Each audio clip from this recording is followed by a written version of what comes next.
एक राजा था जिसका नाम रामधन था। उनके जीवन में सभी सुख थे। राज्य का कामकाज भी ऐशो आराम से चल रहे थे।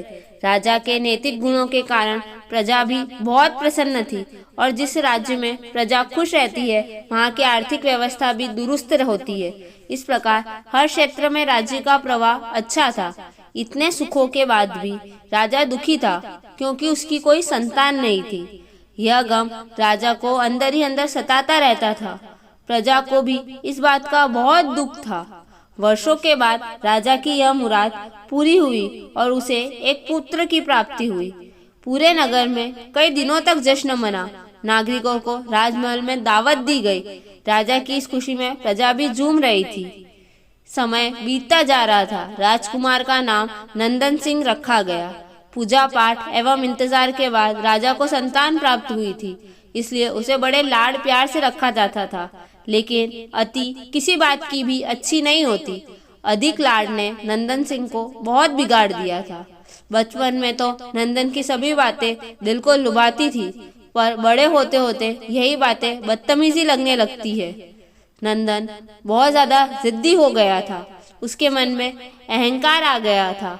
वो चाहता था कि प्रजा सदैव उसकी जय जयकार करे, उसकी प्रशंसा करे। उसकी बात ना सुनने पर वो कोलाहल मचा देता था। बेचारे सैनिकों को तो वो पैर की जूती ही समझता था। आए दिन उसका प्रकोप प्रजा पर उतरने लगा था। वो खुद को भगवान के समान पूजता देखना चाहता था। आयु तो बहुत कम थी, लेकिन अहम कई गुना बढ़ चुका था। नंदन के इस व्यवहार से सभी बहुत दुखी थे।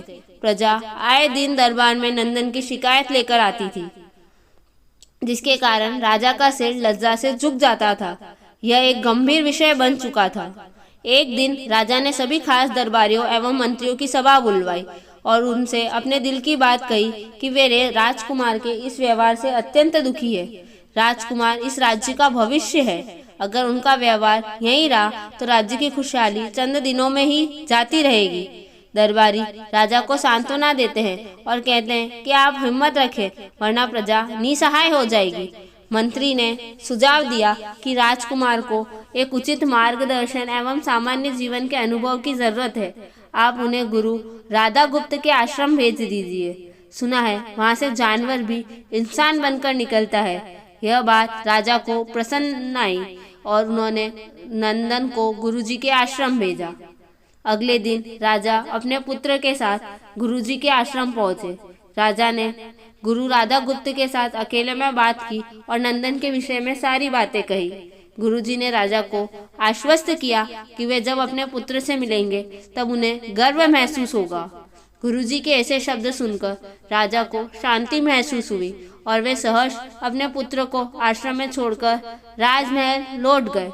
अगले दिन सुबह गुरु के खास चेले द्वारा नंदन को भिक्षा मांगकर खाने को कहा गया, जिसे सुनकर नंदन ने साफ इनकार कर दिया। चेले ने उसे कह दिया कि अगर पेट भरना है तो भिक्षा मांगनी होगी और भिक्षा का समय शाम तक ही है, अन्यथा भूखा रहना पड़ेगा। नंदन ने अपनी अकड़ में चेले की बात नहीं मानी और शाम होते होते उसे भूख लगने लगी, लेकिन उसे खाने को नहीं मिला। दूसरे दिन उसने भीख मांगना शुरू किया। शुरुआत में उसके बोल के कारण उसे कोई भिक्षा नहीं देता था, लेकिन गुरुकुल में सभी के साथ बैठने पर उसे आधा पेट भोजन मिल जाता था। धीरे धीरे उसे मीठे बोल का महत्व समझ आने लगा और करीब 1 महीने बाद नंदन को भरपेट भोजन मिला, जिसके बाद उसके व्यवहार में बहुत से परिवर्तन आए। इसी तरह गुरुकुल के सभी नियमों ने राजकुमार में बहुत से परिवर्तन किए, जिसे राधा गुप्त जी भी समझ रहे थे। एक दिन राधा गुप्त जी ने नंदन को अपने साथ सुबह सवेरे पर चलने कहा। दोनों सैर पर निकल गए। रास्ते भर बहुत बातें की। गुरुजी ने नंदन से कहा कि तुम बहुत बुद्धिमान हो और तुम्हें बहुत अधिक ऊर्जा है, जिसका तुम्हें सही दिशा में उपयोग करना चाहिए। दोनों चलते चलते एक सुंदर बाग में पहुंच गए, जहां बहुत सुंदर सुंदर फूल थे, जिनसे बाग महक रहा था। गुरुजी ने नंदन को बाग से पूजा के लिए गुलाब के फूल तोड़ने कहा। नंदन झट से सुंदर सुंदर गुलाब तोड़ लाया और अपने गुरु के सामने रख दिए। अब गुरुजी ने उसे नीम के पत्ते तोड़कर लाने को कहा। नंदन वो भी ले आया। अब गुरुजी ने उसे एक गुलाब सूंघने दिया और कहा, बताओ कैसा लगता है। नंदन ने गुलाब सूंघा और गुलाब की बहुत तारीफ की। फिर गुरुजी ने उसे नीम के पत्ते चखकर उसके बारे में कहने को कहा।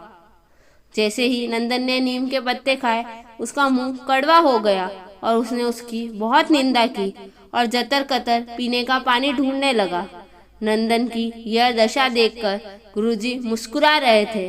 पानी पीने के बाद नंदन को राहत मिली। फिर उसने गुरुजी से हंसने का कारण पूछा। तब गुरुजी ने उससे कहा कि जब तुमने गुलाब का फूल सूंघा तो तुम्हें उसकी खुशबू बहुत अच्छी लगी और तुमने उसकी तारीफ की, लेकिन जब तुमने नीम की पत्तियां खाई तो तुम्हें वो कड़वी लगी और तुमने उसे थूक दिया और उसकी निंदा भी की।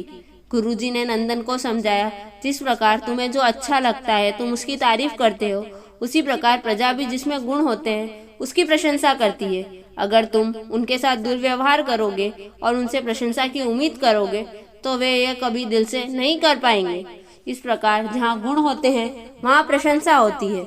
नंदन को सभी बातें विस्तार में समझ आ जाती है और वो अपने महल लौट जाता है।